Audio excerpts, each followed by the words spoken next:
J'ai perdu mes amis depuis que je suis mariée.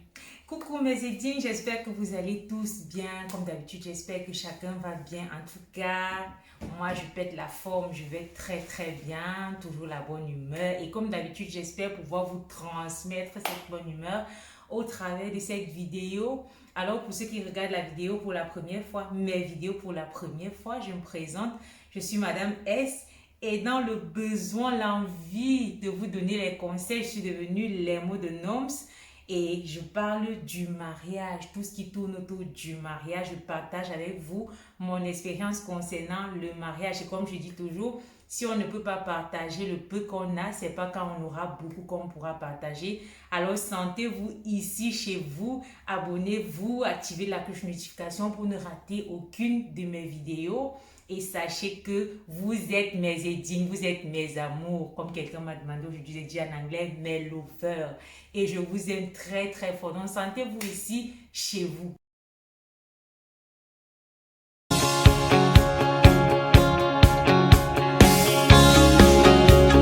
Donc la question que moi je vais poser aujourd'hui, c'est de savoir est-ce que l'amitié est vraiment importante, surtout quand on est déjà marié, parce qu'aujourd'hui on parle de l'amitié et du mariage. Est-ce que c'est important d'avoir les amis?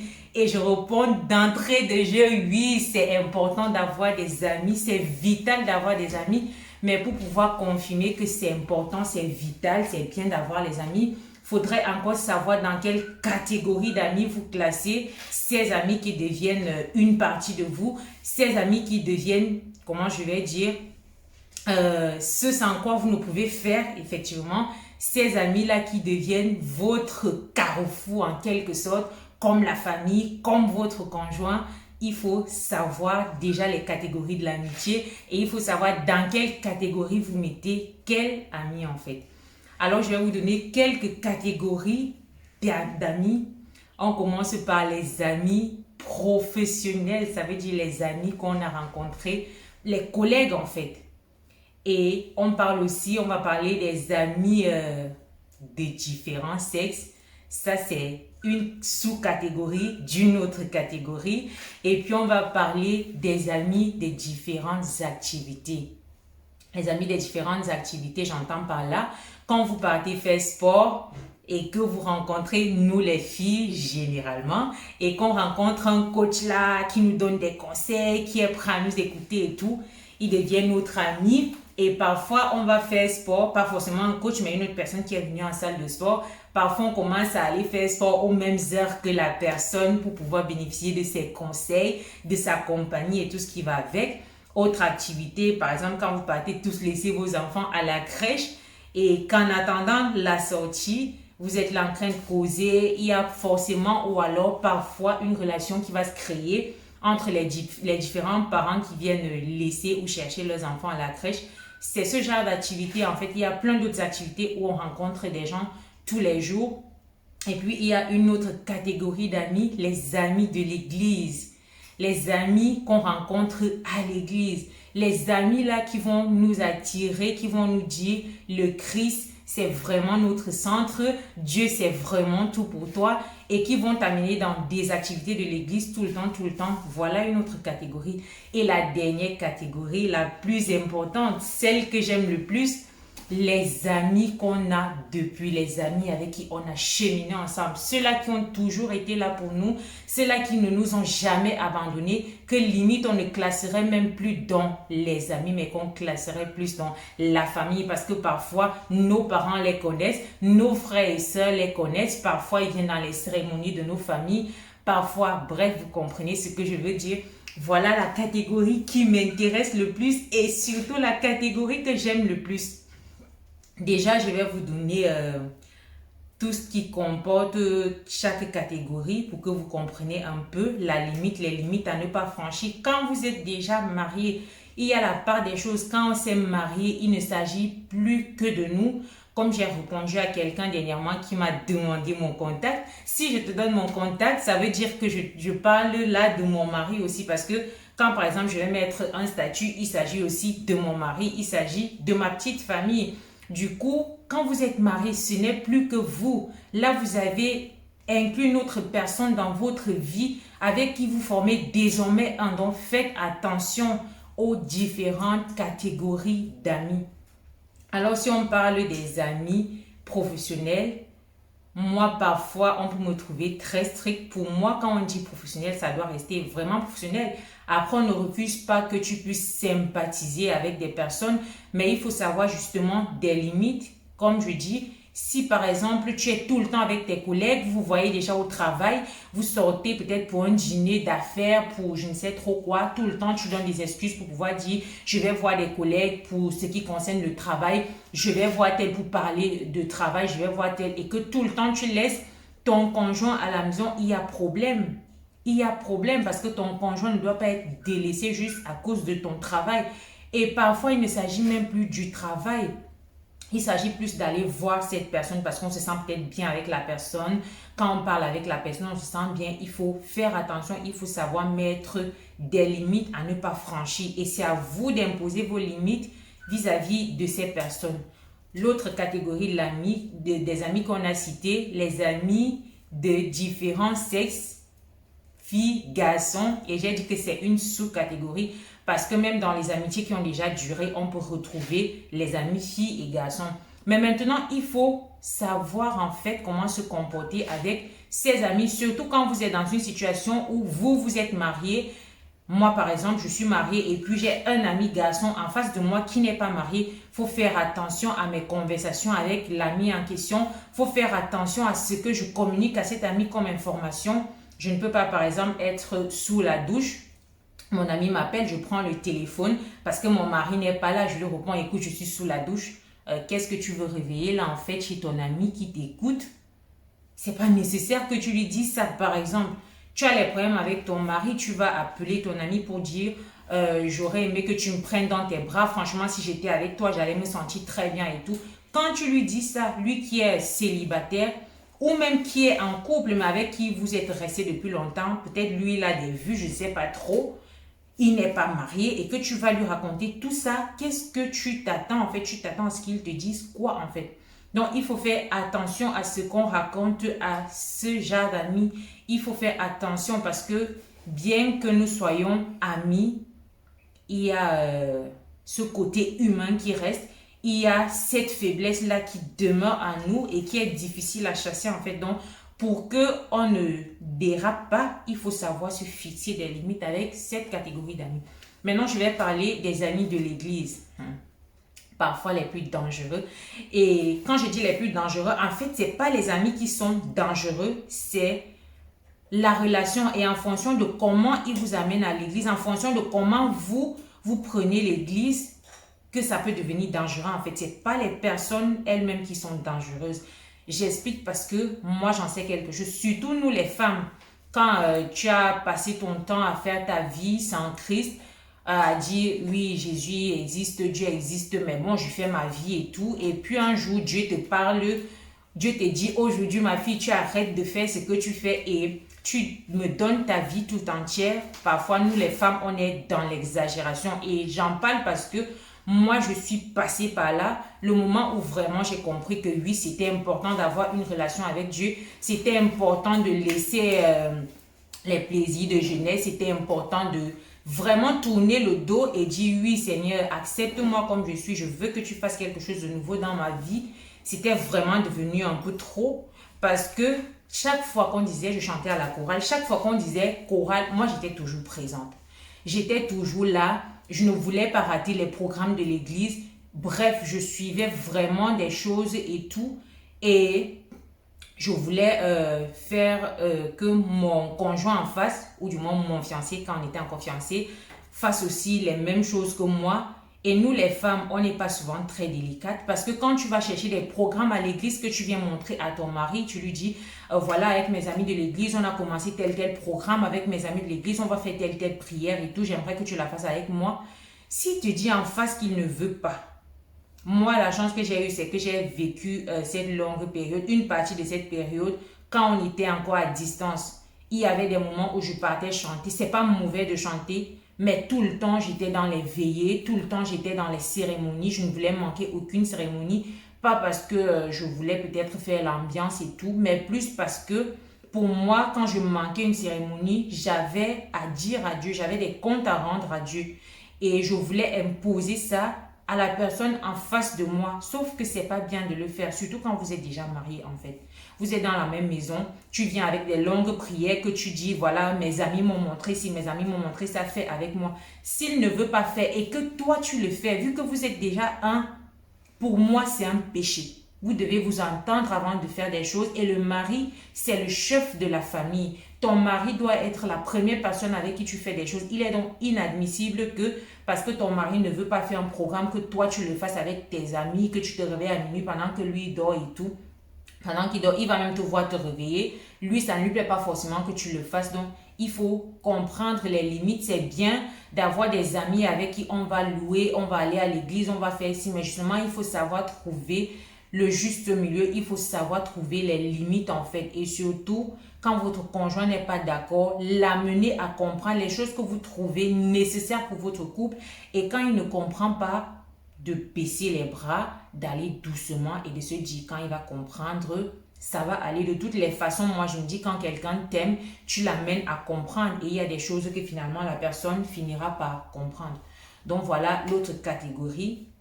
Et maintenant, je vais parler de la catégorie la plus importante, les amis qu'on considère déjà comme la famille. Et là, je veux dire, premièrement, ces amis parfois sont vraiment, ils se comportent comme les membres de nos familles. Ça veut dire, dans un premier temps, ils ont du mal à accepter que nous sommes mariés. Ils ont du mal à accepter qu'il y a certaines choses qu'on ne pourra plus faire ensemble. Ils ont du mal à accepter qu'il faut diminuer un peu dans, comment je vais dire, leur présence en fait. Ils sont trop présents. Trop présents. Quand je dis trop présents, ça veut dire, pour eux, vous devez toujours les appeler comme d'habitude, jusqu'à X heures.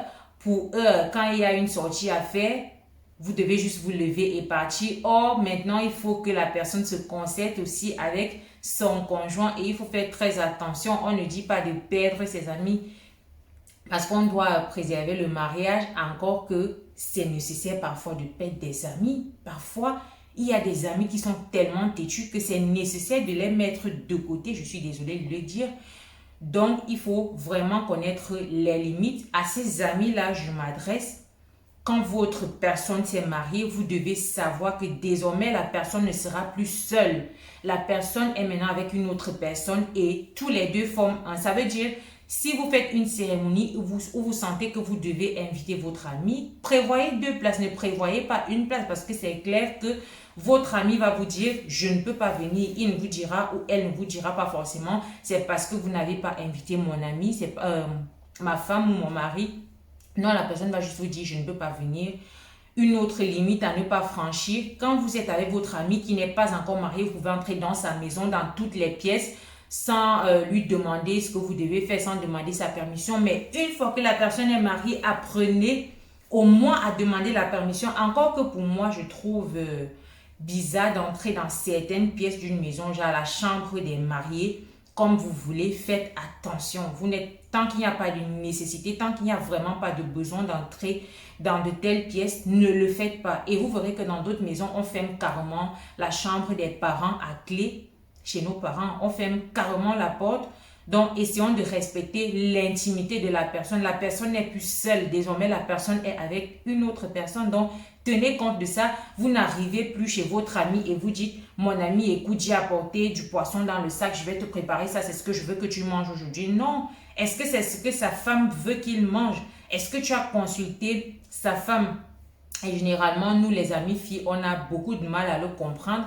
On a beaucoup de mal à comprendre qu'on doit fonctionner peut-être maintenant avec la femme. Et puis, je viens, pour que cela soit clair, c'est à la personne qui est au milieu de faire la relation. Ça veut dire, si l'homme reste tranquille et regarde sa femme et ses amis essayer de faire la relation, ce qui est sûr, ça ne va pas marcher du tout. Ça ne va pas marcher du tout. Et autant les amis doivent comprendre qu'il y a des limites, autant la femme aussi doit comprendre que ces amis-là, je les ai trouvés dans la vie de mon mari et le mari aussi. Ces amis-là, je les ai trouvés dans la vie de ma femme avant de me connaître. Elle était déjà avec ses amis. Pourquoi aujourd'hui je dois empêcher qu'elles soient ensemble? Pourquoi aujourd'hui je dois empêcher qu'elles soient ensemble? Et les femmes généralement nous sommes très capricieuses. Parfois, même quand il y a un petit problème avec l'ami de notre mari où on peut facilement arranger, non, on va trouver le drame en fait. On va trouver le drame dans la chose et on va parler de ça à notre mari tout le temps. On va parler en boucle, en boucle, en boucle. Et finalement, notre mari finit par gâter, casser quelque chose. Après, je ne dis pas qu'il n'y a pas des hommes comme ça, mais je parle parce que c'est trop nous les femmes en fait. Nous aimons trop les problèmes, nous aimons dramatiser les choses.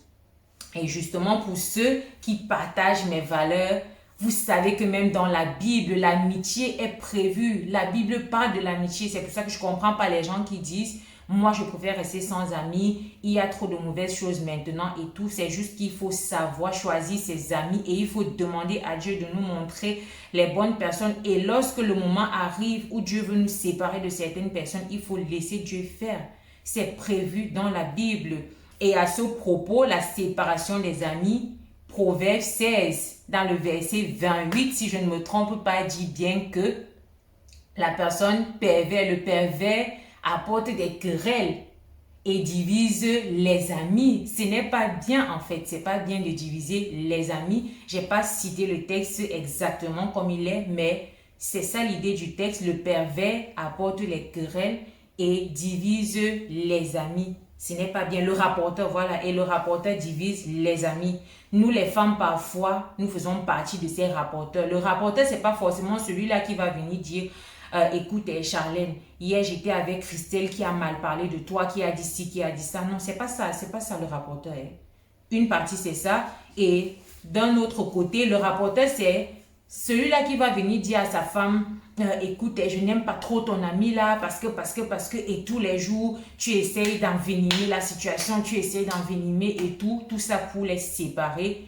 Les femmes, parfois, peuvent souvent tenir tête, parce que nous, les femmes, nous sommes très têtues. Parfois, la femme va tenir tête, mais les hommes, généralement, quand un homme est là, il va peut-être dire, ok, je laisse tomber mon ami pour ma femme. Mais ce que j'aimerais que nous sachions, nous les femmes, c'est que quand l'homme va le dire, il va le dire pour une personne, la deuxième personne, il va accepter, la troisième personne. Et ce que vous allez faire, c'est que vous allez amener vos amis, vous allez essayer de compléter ce vide et tout. Un jour, l'homme va se rendre compte effectivement que de votre côté, vous n'avez perdu aucun ami. De votre côté, vous n'avez perdu personne, mais lui, il a perdu des amis qu'il aimait, des amis avec qui ils avaient construit quelque chose de bien. Et là, ça va être très, très mauvais. Moi, c'est un des conseils que ma maman m'a donné quand je partais de chez nous. N'accepte jamais être la raison pour laquelle ton mari se sépare de quelqu'un. Et franchement, j'essaye de suivre ce conseil. J'essaie de tenir. Quand il y a peut-être un souci, j'essaie de dire à mon mari, non, essaye d'arranger, essaye. Et je me rassure que ce ne soit pas moi la raison de leur problème. Donc, nous les femmes, essayons parfois de ne pas dramatiser. Du moment où ton mari vient te présenter un ami, une amie, ça veut dire que la personne compte pour ton mari et ça veut dire que ton mari tient à être transparent en fait. Donc, faisons attention. Faisons attention. Et justement, une fois de plus, c'est au mari de trouver les mots pour pouvoir arranger la relation entre les deux. Parce que les hommes aussi, ce que vous faites, parfois, c'est que vous mettez la responsabilité sur ces amis-là de dire, ok, mon ami va supporter. Et même nous les femmes, parfois tu te dis non, mon ami pas encore comprendre alors que mon mari non. Justement, c'est même la personne avec qui vous allez devenir un qui est censé te comprendre. Bien plus que tes amis, je suis désolée. C'est la personne avec qui tu vas former un qui est censé comprendre que oui, voici mes amis, je fais la part des choses. On ne te demande pas de devenir ami avec les amis de ton mari ou de ta femme. On te demande juste de les respecter, d'être accueillant avec eux, d'être en joie. Les amis, c'est vraiment vital. Moi, je le dis, qu'on arrête de dire qu'on ne doit pas voir les amis, c'est pas bien. C'est juste comme je dis, il faut faire le bon choix. Les amis, c'est vital. Surtout dans ces zones où nous sommes ici, où pour voir ta famille, tu es obligé de prendre un bus pendant des heures, tu es obligé de prendre des transports, bref, c'est très compliqué pour pouvoir voir un membre de ta famille. Et généralement, où nous sommes ici, là, c'est les amis qui sont présents. C'est les amis qui sont présents. Faut pas qu'on se mente. C'est les amis qui sont présents. Moi, je le dis en connaissance de cause. quand tu vas vouloir laisser tes enfants pour aller faire une activité, tu vas appeler tes amis pour dire est-ce que je peux venir laisser mon enfant, est-ce que vous pouvez venir prendre soin de mon enfant. Quand tu vas vouloir faire quelque chose avec ton mari, tu vas appeler tes amis pour dire est-ce que. Quand tu vas vouloir organiser une fête, tu vas d'abord appeler tes amis. Bref, tout ça pour dire, sachez donner une place importante à vos amis que vous considérez. Et moi, je n'aime pas que quelqu'un mette, un conjoint mette l'autre dans la situation de choisir entre ton ami, tes amis et moi. Pour moi, quand tu fais ça, c'est que tu n'aimes vraiment pas la personne. Moi, j'ai horreur des gens qui disent choisis entre tel et moi. Pourquoi en fait, si tu sais que la personne aime l'autre personne en face et que la personne t'aime, c'est vrai, c'est pas le même amour, ça ne se compare même pas. Il faut éviter de comparer les amours en fait que la personne peut ressentir pour l'un et pour l'autre. Donc, il faut éviter de mettre la personne dans cette situation de choisir entre tel et moi. Pour moi, c'est très délicat et c'est pas bien quand on aime une personne. Si on aime quelqu'un, c'est qu'on accepte aussi ce que je disais dans l'une de mes vidéos. Le mariage, ce n'est plus le copinage où tu te dis, même si je n'aime pas ses amis, je m'en fous, je ne les verrai pas. Quand vous êtes déjà marié, tu es appelé à voir les amis de la personne. Tu es appelé à voir les enfants de l'ami de la personne. Du coup, tu dois les accueillir. Tu dois te dire oui. Tout comme j'accepte la famille. Parfois, nous les femmes, on n'accepte pas vraiment la famille. Mais pour faire genre, on se dit, ok, quand la sœur de telle va venir, je vais aussi être gentille pour montrer que je suis une femme gentille et tout. Faites pareil avec les amis. Je ne vous dis pas d'être hypocrite. Vous n'êtes pas obligé d'aimer tout le monde. Vous n'êtes pas obligé d'être ami avec tout le monde. Mais au moins, n'acceptez pas que votre personne se sépare de ses amis. C'est ce que je voulais dire et c'est pour ça que j'ai dit que c'est cette dernière catégorie qui m'intéressait le plus et qui me tenait à cœur parce que c'est des amis avec qui on a cheminé. Parfois, c'est des amis avec qui on a commencé, je ne sais pas, la 6e ensemble et avec qui on a grandi. Parfois, je ne sais pas, moi aujourd'hui, j'ai des amis qui sont très présentes pour moi. J'ai des amis où quand j'ai un souci, je sais que je vais appeler tel et je pense que c'est à nos amis qu'on retrouve notre individualité. C'est avec nos amis qu'on peut partager certaines choses. Tout ce que Dieu a créé est bon. Donc, si Dieu a créé l'amitié, c'est que c'est bien pour nous tous. Pour les mariés, c'est bien en fait. Il y a des choses que oui, j'aimerais bien partager avec mes amis et tout. J'aimerais faire des sorties, aller mettre du vernis. Du coup, si mon mari me sépare de toutes mes amies, je fais quoi? Je sors avec qui en fait? Vous allez me répondre, je sors seule. À un moment... comme je dis, tout ce que Dieu fait est bon, tout ce que Dieu a créé est parfait. Donc, si il a validé l'amitié, s'il a créé l'amitié, c'est que l'amitié est vitale pour nous. Donc, voilà ce que je pouvais dire sur l'amitié par rapport au mariage. Après, les amis, ce que je peux rajouter, c'est que à un moment donné, quand vous voyez que vous avez déjà trop forcé aussi pour maintenir la relation avec votre personne et que ça ne va pas, apprenez à partir. Quand on ne veut plus de vous, là, apprenez à partir. Parfois, c'est pas obligé. Hein, et des amis peuvent se séparer. Je ne dis pas que parce qu'on a grandi ensemble, parce qu'il faut non. Non, quand vous sentez que ça ne va plus, on ne veut plus de vous, ne forcez pas les choses, partez. En même temps, il faut garder votre dignité. Une fois, vous avez essayé d'arranger 2 fois, 3 fois, mais 4 fois, là, ça devient trop. Donc, voilà, nous sommes à la fin de notre vidéo. J'espère que vous allez pouvoir tirer quelque chose. J'espère que j'ai partagé là avec vous les petits secrets sur comment gérer ses amitiés et son mariage, comment avoir cet équilibre. On ne devrait pas perdre les amis parce qu'on est marié. Et quand je dis parce qu'on est marié, à cause de notre conjoint, voilà. On peut perdre des amis parce qu'on estime qu'on ne partage plus la même vision que ses amis. Du moment où on est marié, là c'est différent. Mais quand c'est notre personne qui nous pousse à perdre nos amis, il faut faire très attention parce qu'on peut regretter après. Alors n'oubliez pas de partager cette vidéo, n'oubliez pas de partager, likez, abonnez-vous, j'attends vos commentaires. Quand je fais une vidéo, je ne dis pas forcément tout, il y a des choses que je ne dis pas et si vous pouvez rajouter dans les commentaires, moi je serais fière. Il y a des choses que j'oublie, il y a des choses même auxquelles je ne pense pas, alors n'hésitez pas à rajouter. Et si vous trouvez que je n'ai pas tout dit sur l'amitié et que vous aimeriez même encore aborder, vous aimeriez que j'aborde encore ce sujet, n'hésitez pas à le dire dans les commentaires, partagez la vidéo, allez vous abonner sur ma page Instagram. Depuis, je vous dis que le live arrive, allez vous abonner, abonnez-vous. partagez mes vidéos, likez, abonnez-vous massivement. Je vous aime très très fort mes édits et je vous souhaite de passer une bonne semaine, un bon week-end. Bref, je vous aime très très fort. Bisous mes édits.